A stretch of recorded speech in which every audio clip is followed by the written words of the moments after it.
নমস্কার, আপনারা দেখছেন গ্রাউন্ড জিরো মিডিয়া। গত কয়েক সপ্তাহ আগে শুরু হওয়া একটি ডিজিটাল আন্দোলন দেশ জুড়ে ব্যাপক সাড়া ফেলেছে। কয়েকদিন আগে ভার্চুয়াল জগৎ ছেড়ে বাস্তবে মাটিতে আন্দোলন করেছে ককরোচ জনতা পার্টি। দিল্লির যন্তর মন্তরে বিক্ষোভ দেখিয়েছে। তাতে জড়ো হয়েছিলেন 6 থেকে 7 হাজার তরুণ তরুণী। ককরোচ জনতা পার্টি প্রতিষ্ঠাতা অভিজিৎ দিককে বিদেশ থেকে দিল্লি উড়ে এসে স্বয়ং এই আন্দোলনের নেতৃত্ব দিয়েছিলেন। সেই মঞ্চে দেখা গিয়েছিল সোনম ওয়াংচুকের মতো বিখ্যাত জলবায়ু কর্মীকেও। বেকারত্ব, শিক্ষা ব্যবস্থা নিয়ে অভিযোগ তুলে মাত্র কয়েকদিনের মধ্যেই নতুন প্রজন্মের তরুণ তরুণীদের মধ্যে ব্যাপক জায়গা করে নিয়েছে এই সিজেপি। ঠিক সেই সময়ে সামনে আসতে চলেছে আরও একটি আন্দোলন। আর এই বার্তা নিয়ে সামনে এলেন সুপ্রিম কোর্টের প্রাক্তন বিচারপতি মার্কান্ডে কাটজু। তিনি যুব সমাজকে আহ্বান জানিয়েছেন একটি নতুন উদ্যোগে যোগ দেওয়ার জন্য, যার নাম হলো ইশক করো পার্টি। তাহলে প্রশ্ন উঠছে, ভারতের রাজনীতি কি ধীরে ধীরে ডিজিটাল কেন্দ্রিক হয়ে পড়ছে?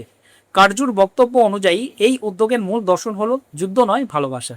এমন এক সময়ে এই বার্তা এসেছে যখন রাজনৈতিক মেরুকরণ দেশের অন্যতম বড় আলোচ্য বিষয়।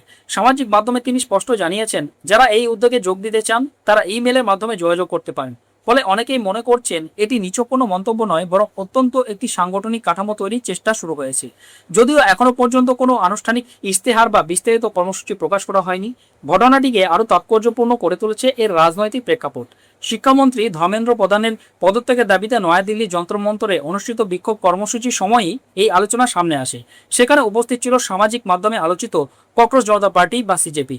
সিজেপির প্রতিষ্ঠাতা অভিজিৎ দিপকের জনপ্রিয়তা ডিজিটাল প্ল্যাটফর্মে দ্রুত বাড়লেও বাস্তব ময়দানে সেই সমর্থনের প্রতিফলন কতটা ঘটেছে তা নিয়ে প্রশ্ন রয়েছে। আর ঠিক সেই মুহূর্তে কাটজুর ইশক করো পার্টি ঘোষণাকে অনেকে বিকল্প ব্যঙ্গাত্মক রাজনৈতিক হস্তক্ষেপ হিসেবে দেখছেন।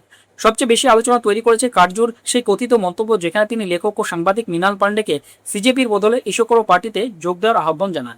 যদিও এই বক্তব্যের সত্যতা নিয়ে বিতর্ক রয়েছে, তবুও সামাজিক মাধ্যমে এটি ব্যাপকভাবে ছড়িয়ে পড়েছে। ফলে প্রশ্ন উঠেছে, কার্যু কি শুধু মজা পড়ছেন, নাকি বর্তমান রাজনৈতিক সংস্কৃতির প্রতি এক ধরনের প্রতীকী প্রতিবাদ জানাচ্ছেন?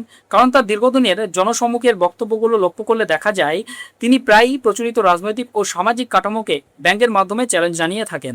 রাজনৈতিক বিশ্লেষকদের একাংশের মতে ইশক করো পার্টিকে আপাতত একটি পূর্ণাঙ্গ রাজনৈতিক দল হিসেবে দেখার সুযোগ নেই। তবে এটি ভারতের তরুণ প্রজন্মের মধ্যে ক্রমবর্ধমান রাজনৈতিক হতাশা এবং বিকল্প রাজনৈতিক ভাষার সন্ধানের প্রতিফলন হতে পারে। সোশ্যাল মিডিয়ার যুগে রাজনৈতিক বার্তা শুধু সভা মিছিলের মধ্যে সীমাবদ্ধ নেই, বরং ভাইরাল কন্টেন্ট, মিম এবং প্রতীকী প্রচারণাও রাজনৈতিক আলোচনার অংশ হয়ে উঠেছে।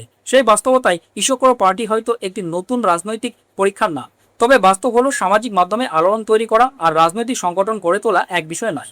ভারতের রাজনৈতিক ইতিহাস বলছে, কোনো দলকে দীর্ঘস্থায়ী হতে হলে সাংগঠনিক শক্তি, নেতৃত্ব, কর্মসূচি এবং জনভিত্তি সবকিছু সমন্বয় প্রয়োজন। ইশক করো পার্টি এখনও সেই পর্যায়ে পৌঁছায়নি, তাই এটিকে আপাতত রাজনৈতিক বাস্তবতার চেয়ে বেশি একটি প্রতীকী এবং আলোচনা সৃষ্টিকারী উদ্যোগ হিসেবেই দেখা হচ্ছে। এখন জানা প্রয়োজন, কে এই বিচারপতি? এই পুরো বিতর্কের কেন্দ্রে থাকা মার্কান্ডে কাটজু ভারতের বিচার ব্যবস্থার অত্যন্ত পরিচিত একটি নাম। 2006 থেকে 2011 সাল পর্যন্ত তিনি সুপ্রিম কোর্টের বিচারপতি ছিলেন। এর আগে মাদ্রাজ ও দিল্লি হাইকোর্টের প্রধান বিচারপতির দায়িত্বও পালন করেছেন। অবসরের পর তিনি প্রেস কাউন্সিল অব ইন্ডিয়ার চেয়ারম্যান হন এবং তারপর থেকে বিভিন্ন রাজনৈতিক, সামাজিক এবং জাতীয় ইস্যুতে তার স্পষ্টভাষী মন্তব্যের জন্য বারবার শিরোনামে উঠে এসেছে। এদিকে ককরোচ জনতা পার্টির প্রতিষ্ঠাতা অভিজিৎ দিককে মহারাষ্ট্রের সম্ভাজিনগরে নিজের বাড়ি থেকে আগেই ঘোষণা করেছেন তাদের এই আন্দোলন চলবে।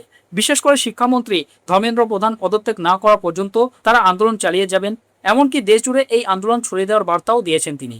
এই অবস্থায় একদিকে ককরোচ জনতা পার্টি, অন্যদিকে ইশক করো পার্টি, এই দুই ডিজিটাল আন্দোলনের মধ্য দিয়ে কি 2029 সালের লোকসভা নির্বাচনের আগে নতুন রাজনৈতিক সমীকরণের জন্ম নেবে? এই পুরো বিষয় নিয়ে আপনার মতামত কি? কমেন্ট বক্সে অবশ্যই জানান।